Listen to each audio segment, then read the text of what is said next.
when you didn't read what you signed. In my second year of university, I signed up for a charity event, thinking it was a one-off. I wanted to add something to my resume, so I didn't really read what I signed. A week later, I received a schedule stating mandatory shifts every Saturday for 6 months. It turned out I had agreed to work for free for 6 months. When I tried to refuse, I was reminded that I had signed a contract with the obligation to participate. I had to work it all the way to the end, but since then I always read what I signed, even if it looks like an ordinary piece of paper. The same thing happened to me. I agreed to help at school parties, but ended up being a permanent volunteer on duty. It was clearly not my choice. Married to debts. My wife always seemed like a very organized person, and I was sure that she had everything in order financially. After we got married, we combined accounts, and then I found out that she had over $30,000 in credit card debt. She hid it so as not to ruin our relationship before the wedding. I was shocked, but I decided that we had to deal with it together. We made a plan and paid off the entire debt in 3 years, although we had to give up vacations and new purchases. This experience taught me the importance of openness in relationships. My situation was similar, but with a mortgage. After the wedding, I found out that my husband had underpaid for the apartment, and I became an accomplice to the problem. It was a difficult test. Always check your finances before the wedding. Became the boss's personal driver. I was offered a promotion in my old job and happily signed a contract without even reading the details. A month later, my boss hands me the keys to his car and says, "Pick up my son from practice." I'm shocked, but he calmly shows me the clause in the contract where I agree to run personal errands. For the next year, I did everything from delivering documents to buying groceries for his family. I quit as soon as I found another job. Since then, I read everything, including the fine print. This is just a nightmare. I always thought that such stories were fiction. Let's move on, driver. My dream car turned out to be an onerous loan. In 2020, I bought a used car. The seller had a super favorable loan with a minimum monthly payment. I was happy, signed all the documents, and drove home in a brand new car. A couple of months later, I noticed that the actual loan rate was almost twice as high as what I was promised. I didn't read the contract, where the fine print stated that the rate could change depending on market conditions. Bottom line, I overpaid almost $10,000 on this car before I could sell it. Car dealerships are just a graveyard for gullible people. I once signed up for additional services for which I paid an additional $2,000. And all for the sake of floor mats and insurance. How I signed a lease and got an unforeseen expenses. In 2022, I rented an apartment in the city center. Everything looked perfect. Newly renovated, large kitchen, great view. I noticed a clause about utility bills in the rental agreement, but didn't pay any attention to it. It turned out that in this building, utilities are not paid directly, but through a management company. The monthly bills included services I didn't know about, such as elevator maintenance for $150 and security for the territory for $100. So instead of the expected $200 for utilities, I ended up paying almost $500. How I signed a contract with a designer and was left without money and results. In 2020, I decided to order a designer renovation for my apartment. The designer offered a lucrative contract, a fixed amount of $20,000 for a turnkey project. I signed the contract, paid 50% in advance, and waited for the results. After 2 months, the work had barely progressed, and the designer had stopped communicating. It turned out that the contract did not have a clear schedule for the work and penalties for delays. It turned out to be impossible to return the money, since some of it had already been spent on preparatory stages. When I accidentally became a monthly donor, on the street, some guys from a charity came up to me and asked me to fill out a form to support the program. I signed it, thinking it was just a survey, but a month later I noticed $20 had been written off my card. I called the foundation and was told that I had agreed to regular donations by signing a form. It was difficult to cancel, as it required sending a formal request. It took almost 2 months. They often do this in shopping malls. I was signed up for monthly help for children, and it took me a while to realize it wasn't a one-time donation. These funds play on people's kindness. I have a colleague who still pays for something like this because he's too lazy to figure it out. How I signed up for window installation and paid for them twice. I was looking for a window replacement company and chose one that seemed to be cheaper than the competition.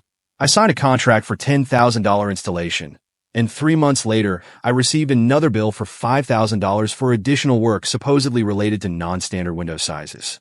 When I refused to pay, they showed me a clause in the contract that stated that any additional costs for materials and work were to be paid by the customer.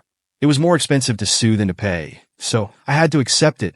Overpaid for a taxi ride by $50 more. On vacation, I decided to call a taxi through an app that promised a fixed price. When I got to the hotel, I was surprised that the final amount was twice as much. It turned out that I had chosen a tariff that additionally charged money for premium services. I tried to dispute the charge through support, but they showed me the tariff conditions that I myself confirmed when ordering. In the end, I paid for a trip that cost more than a plane ticket. This happens often with taxis, especially when you order one in an unfamiliar place. I was once given a ride on the longest route, although it was possible to go twice as fast. I always double-check the rates, especially when I'm abroad. Some apps deliberately show good prices but don't give any details. How I bought my dream home and almost went broke. My wife and I found the perfect house, a large plot, cozy interior, everything we wanted. The price was a little above our budget, but we decided to take a chance. We signed a mortgage and thought we could handle it. 6 months later, my salary was cut, and the utility bills and repair costs were much higher than we had expected. We ended up selling the house after 2 years to avoid drowning in debt. It was a painful lesson in the importance of living within our means. How I signed a rental contract with a surprise. In 2021, I rented an apartment in a new apartment complex. Everything looked perfect, and the manager said the contract was standard. I signed it on the spot without really reading it. A couple of months later, I received a notice of an additional $150 per month maintenance fee. When I tried to dispute it, they showed me a clause in the contract where it was written in small print. I ended up overpaying about $1,800 for the year, and I couldn't get out of the contract without a penalty. Now I study every clause in the lease before signing. Cooperation agreement and lost his patent. In 2019, I invented a smart home device that allowed all household appliances to be controlled through one system. To launch production, I found a partner who offered financing in exchange for 40% of the company. The contract had a clause that all intellectual rights would go to the company. I didn't pay attention to it because I thought I would remain the owner of the company. 2 years later, the partner sold his shares to a large corporation, which took full control of my invention. Now I have received $100,000 in compensation, but I have lost the rights to a product that could have made millions. I signed an insurance policy I didn't want. When I bought a new phone, the salesperson offered me free insurance for the first month. I thought it was a good idea and agreed. 2 months later, I noticed $20 being charged to my card. It turned out that I had signed a contract for automatic renewal of the insurance after the free period. The contract specified a cancellation procedure, but it required sending a paper letter to the company's head office. While I was doing this, I was charged another $40. I signed a contract with a contractor and was left without money and repairs. In 2021, I decided to renovate my bathroom. The contractor offered a reasonable price, $8,000 for labor and materials. We signed a contract, I made a deposit of $4,000, and the work was supposed to start in 2 weeks. A month passed, and no one showed up. When I contacted the contractor, he said there were delays with materials. Then he disappeared. I later learned that the contract did not specify a precise completion date, and the advance payment was non-refundable if the contractor had already started purchasing materials, even if no one had seen them. I filed a complaint with the local authorities and spent another $2,000 on a lawyer to get compensation. In the end, I only got half the money back and had to start the repairs over again with a different company. Signed a contract to work with unexpected conditions. After university, I got a job at a company that offered great conditions. High salary, flexible hours, work from home. I signed the contract on the spot without even thinking about rereading it. After a month of work, I learned that flexible hours meant working anytime needed, including night shifts and weekends. Moreover, the clause about possible compensation for overtime turned out to be optional. I worked for 6 months before finding another job, but this experience taught me to always read employment contracts carefully. Agreement for a rented apartment with mandatory repairs. When I moved into a new apartment, the landlord convinced me that the rent would only include the basic terms. $1,200 per month. I signed the contract quickly, not paying attention to the clause about maintaining the condition of the property. When I moved out a year later, the landlord wanted $2,000 for restoring the interior because the walls were slightly scuffed and one tile in the kitchen was cracked. The contract had a clause requiring the tenant to return the property to its original condition. I had to pay this amount to avoid legal action. The $300,000 house that cost $500,000. We bought our dream home for $300,000 in 2019. It had a beautiful front yard, a big yard, and seemed perfect for our family. But after a couple of months, problems started.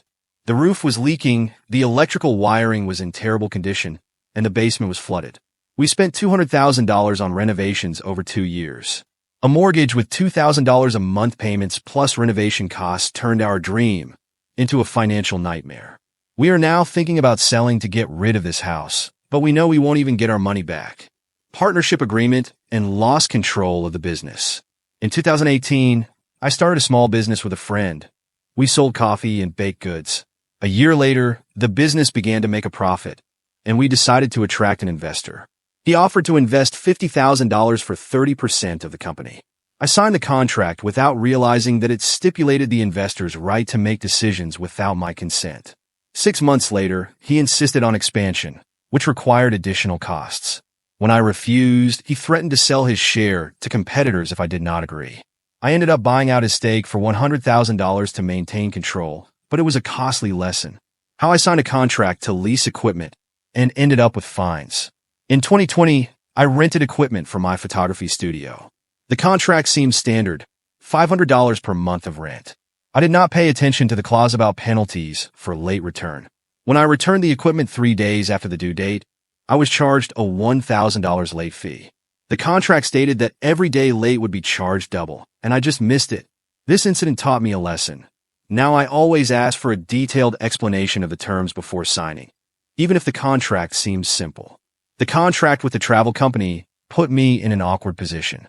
In 2022, my wife and I decided to take our dream trip, a Caribbean cruise. The travel company offered a $10,000 package that included a luxury cabin, meals, and excursions. The contract was long, but the manager assured us that everything was standard. When we arrived on the ship, our cabin was located directly above the engine room. The noise was unbearable, and it was almost impossible to sleep there. In addition, some of the excursions turned out to be an additional service and cost another $2,000. I contacted the travel company, but they referred to a clause in the contract that stated accommodation is subject to availability at the time of check-in. We spent the entire vacation in stress, and I spent extra money to move to a quieter cabin. Now I study every clause in the contract, especially regarding the conditions of accommodation and additional services. Became a hostage to a bank loan by signing favorable terms. In 2019, I took out a loan to buy a new car. The bank offered unique terms, a low interest rate of 3% per annum with a down payment of $10,000. The contract seemed simple, and I signed it without any questions. A year later, the rate had risen to 8%, and the monthly payments had increased from $500 to $800. It turned out that the contract had a clause about a floating interest rate that could be adjusted depending on market conditions. I tried to refinance the loan, but the bank charged me a $5,000 early closing fee. I ended up overpaying about $15,000 before I could pay off a loan in full. I now always hire a financial advisor before signing any major financial contracts.